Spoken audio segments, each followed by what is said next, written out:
Crisis Theory: Mariana, Laura, Carrie, Lucy, and Justin.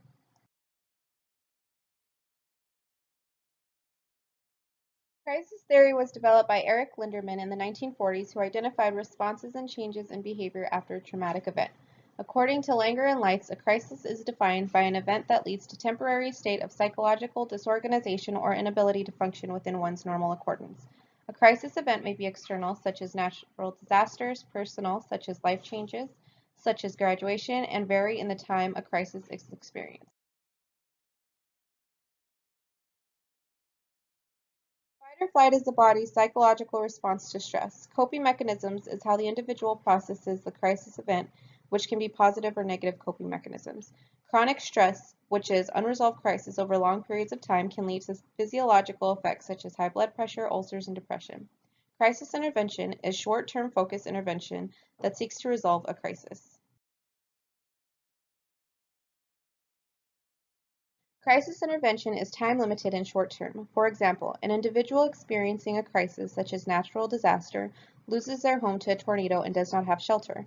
The individual may not be able to go days without shelter. Principle 2. Engagement and assessment occur simultaneously and efficiently.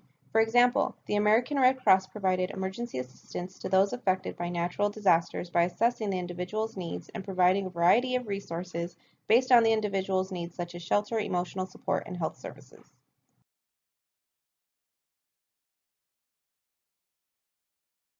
Principle 3. A fundamental purpose of crisis intervention is to meet concrete and emotional needs through the provision of services.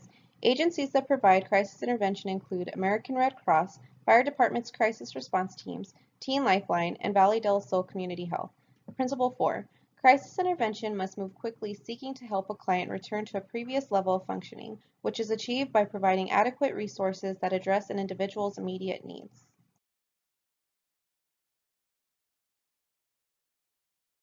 Crisis theory provides a form of intervention that allows the client to lean on their social worker for support, but only for a limited time. Anyone at any point can be subject to a crisis. Each individual responds to a crisis in a unique way. Intervention is time limited, and if extended beyond 6 weeks, other referrals may need to be considered. Crisis theory interventions can be used in a variety of settings, addressing a range of problems categorized by 3 levels. First level, normal life events such as wedding, graduation, or unexpected pregnancy. Second level, events that usually require crisis intervention. Life event that is unexpected, overpowering, and unmanageable by normal coping.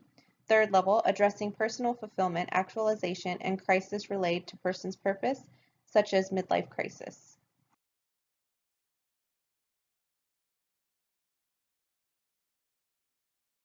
According to Turner, crisis theory interventions can be used in a variety of settings. For example, individually focused treatment, individually focused crisis intervention groups conducted in groups going through similar crisis, family crisis intervention, wide range of issues including domestic violence, separations, or suicide of family member, multimodal strategies aim to mobilize environmental resources and reduce crisis-producing events.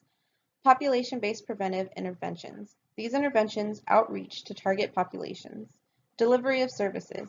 Mobile intervention units, hotlines, individual, group, and family counseling, rape, domestic violence, and crisis centers, emergency rooms, first responders, schools, inpatient units, workplaces, and juvenile detention centers.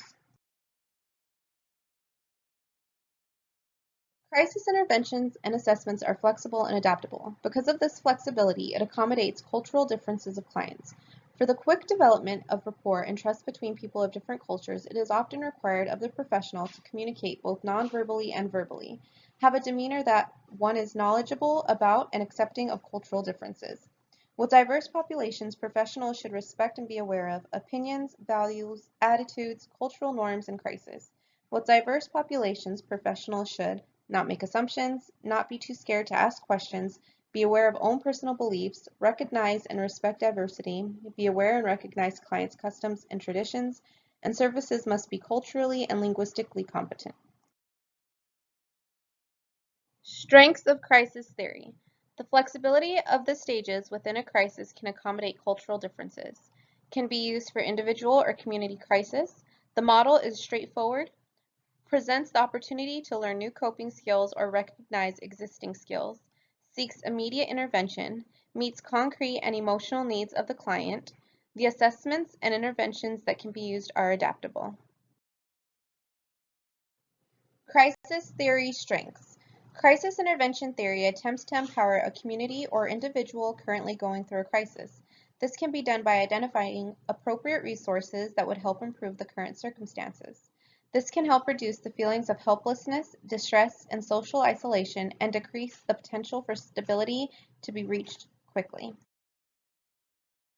The intervention is very short-term, which doesn't provide enough time for meaningful relationship building. The intervention is time-limited because if a client has yet to develop coping skills or achieve rationale about his or her crisis, a referral to additional services may be offered after 6 weeks. Additional research is required to make concrete evaluations of the intervention. Due to the various intervention methods used in responding to crisis, it is extremely difficult to identify the exact value or effectiveness of the intervention in comparison to others utilized.